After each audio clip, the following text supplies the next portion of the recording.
Looking to the future, there's been some research that, I'm specifically referencing office, but that values will plummet $500 billion in the next decade, given the prevalence of remote work and just like a general, lack of investor appetite for office specifically.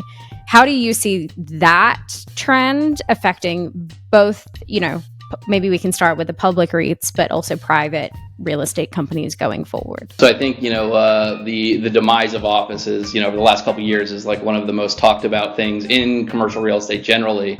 And I think for good reasons and on many points, and very speculative on many others, right? I mean, there is a perfect storm for the sector right now, in that there is still uncertainty on the revenue side in terms of how much long-term demand has been hurt or muted as a result of remote work, hybrid work, and things like that. And I'd venture to say that, the variables that will ultimately determine where that levels off is like to be determined. Like, will we have a massive recession? What happens with the Fed funds rate? Like, there's so many variables that are ultimately going to impact what stabilized, normalized office demand looks like coming out of this, that it's very hard to know. And so I think there's good reason to have uncertainty on the revenue side.